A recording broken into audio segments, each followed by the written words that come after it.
Parag bhai, maybe we'll start with some of these. The promoter selling that we are again starting to see. It's a bit like August, September last year, right? Suddenly promoters come out and sell, mutual funds buy.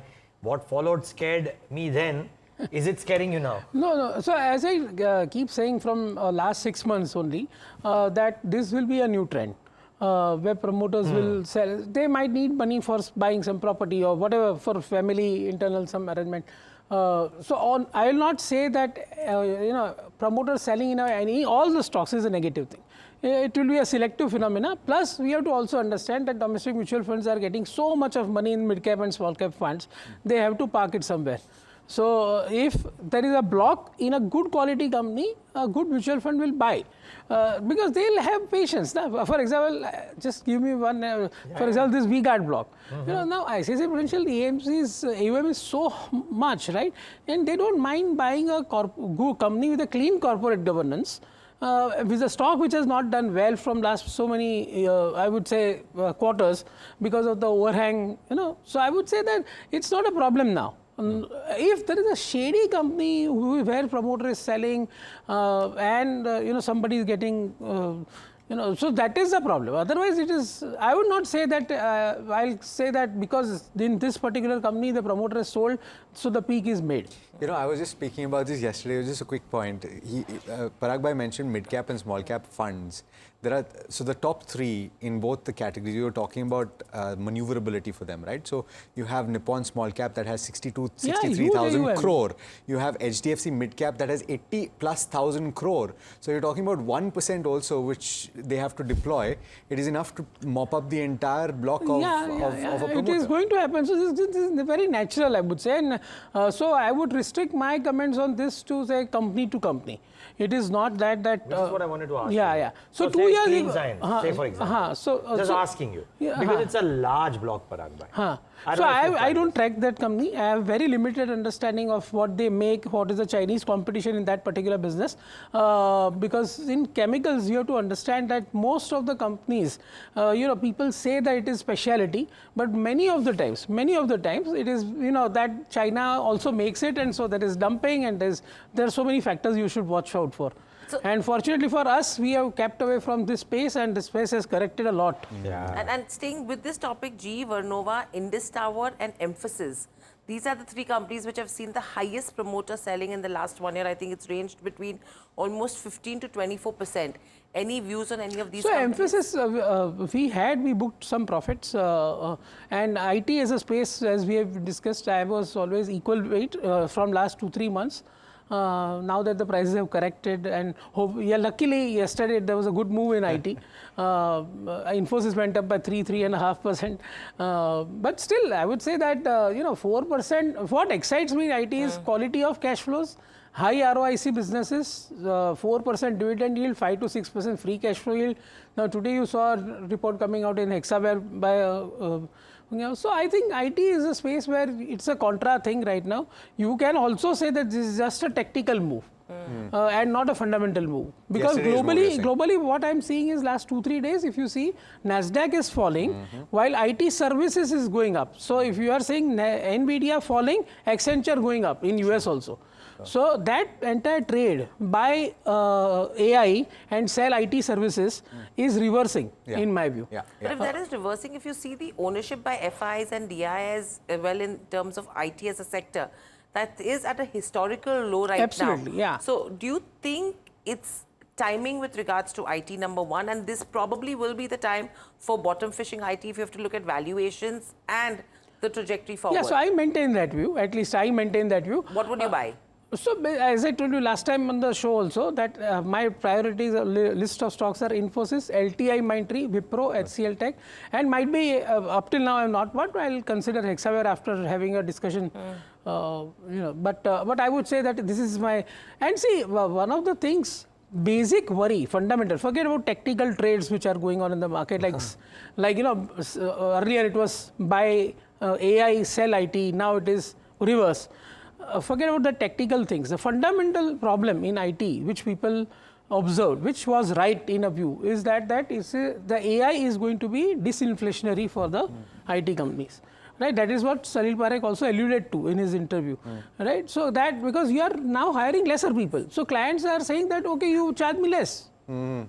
Right, so that is a disinflationary phenomena which market is worried about. Apart from the thing that deals are getting delayed and due to this tariff uncertainty, right? So I'm saying that if Infosys is coming out and saying that now that worry is not reducing and customers are becoming realistic about how much cost cutting they can do, Indian IT services. If that margin worry is going away, then sector is set for a re-rating, and this cannot be just technical re-rating then.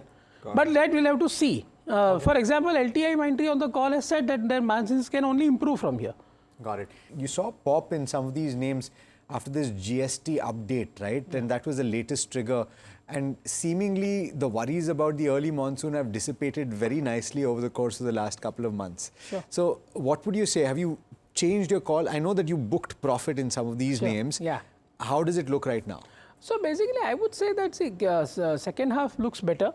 There are some capacity additions which are happening in some part of the, for example, south and east and all. That's why I'm little bit cautious after such a big rally. But of course, as I said, you know, I made 25-30% return luckily in a very short frame of time because I thought that cement prices were at the bottom. So that rally has played out. That cement prices have moved up and the stock prices have responded to that. So now we have to see, what lies ahead, because if suppose if in a particular region, if a new capacity starts, then definitely there will be some pricing pressure for one particular quarter or 2 quarters. So those kind of things we'll have to see how it goes. On India Cements, any opinion? Because if you have this public shareholding that is met after this OFS, sure. Would you say that there is now, as Puneet was talking about, integration that will take place going forward? So, just to tell you with a disclaimer, we already own India Cement in our portfolio. We bought it around 310, 320 and some quantity, not much. But I would like to say that this is part of Ultratech had to do this. Sure. So, they are doing this. So, it's okay. In my view, good mutual funds will participate and buy the block out because whatever Ultratech has said on India Cement on their calls, if you just they are very, very optimistic. Sure. They are confident of making 1,000 rupees EBITDA per ton by FY29, if I remember correctly. And the capacity is around 15.5 million tons. So I think it's headed for 1,000 crore above EBITDA by FY28-29. So I would say that Ultratech had to do this, so they are doing it. But I think there will be enough buyers. Okay. 3 days ago, Parag Bhai was in the studio and he said, okay, there is a unheard of name that I want to buy, but I'll not say right now because I want to buy it. I want to know if Parag Bhai has bought it now and therefore he's willing to discuss That's a that. good Yeah, question. so it was, frankly speaking, it was Bajaj Finserv only. Okay. Yeah, because I didn't know that. I didn't know that. Guys. Yeah, I was know also that. not. Just remember that. So this is actually, I was not expecting this question. But see, the point is that, see, on one hand, you have a NBFC Bajaj Finance, which will benefit from the reduction in GST on consumer durables, especially before Diwali. So Bajaj Finance will have that tailwind, right? And large part of Bajaj Finserv valuation comes from its 51% stake in Bajaj Finance also. Right. Plus this whatever, we are, of course, right now there is some confusion on insurance regarding this input tax credit. But I would say that overall, if you take a slightly longer term view, health insurance and life insurance, where Bajaj Finserv now has 75% stake because they have bought that alliance stake out. So I think over a longer term, it looks like a good compounder. Okay. A good 15-20% compounder. Risk reward is favorable. Stock has also not done that great up till now. So I would say that, and see, I'll tell you, my thing is that you have to buy good quality stocks when they are out of fashion, right? So, or nobody is looking at that. Like we discussed Hyundai in the past, when the rates were cut. Yes. Yeah. Yes. So basically, FMCG, as you know, I have HUL, Dabur, Marico in my portfolio, Infosys, you know. So all this. So whenever they fall due to some bad reason or due to when they go out of fashion, you have to keep buying them and keep some cash in the portfolios just to as a buffer. So on a Which bad is why day. you had bought IT as well. Yeah, IT also I'm equal weight. What are you saying now? I mean, Bajaj Finserv is one. Is there something else which is out of favor? So basically, one thing which I am seeing is that PVC pipe companies reported very bad numbers because of the inventory loss, because they were carrying the inventory and PVC prices have crashed. Now with this duty talks coming in, anti-dumping duty on various countries, and PVC prices actually in the market has also started moving up. So that destocking which was done by distributors or dealers will stop, plus good monsoon will trigger a demand. So I would say that I think things can turn from this PVC pipe. This is a sector where I feel that, we can say that there is some kind of a bottom formation happening. And from here on, you will see good numbers. And the companies generally, so basically, I would not like to specific companies, but Supreme, Astral kind of companies are good corporate governance, decent, very well-run companies. So I think that this is where I think I see a next bottom of the earnings, if you can, like we discussed cement several months ago, that there was a earning bottom in place. Here, PVC pipe, I think, is another sector where there is a earning bottom in place. Okay. So that's with regards to pipe companies. How are you looking at railway companies? Because in the last couple of weeks, you are seeing small orders that are coming in. Jupiter Wagons has got an order today. Railtel is another one, which is seeing some orders as well. Do you think probably railways could be out of the woods because last couple of quarters have been weak? Is this the time to look at railways? Frankly speaking, I have not looked at railway companies very much in depth, because when I was looking at it, they were very, very cheap. So, there is a bias in mind that you cannot buy at this price. So, railway is something where I have not actually done a lot of work. So, I am not in a position to comment with a very high confidence on railway space. Parag bhai, very quickly, pipe companies, you mentioned briefly, are you constructive there? Yeah, I'm very constructive on, because now it is part of my portfolio, I can say Astral is something which I'm looking at very seriously. See, I'll tell you, this is a perfect case, like Asian Paints was at 2,200, where, the numbers were bad and they're losing market share and all that. Here, again, PVC prices drop has caused us temporary loss. And so the EBITDA has dropped significantly. From here on, I think if you listen to their call, from July onwards, things are looking very good. They are still guiding for double-digit volume growth, margin recovery because PVC prices have already started moving up. Plus, they are entering into new segments like bathware and paints and adhesives in India, adhesives in UK.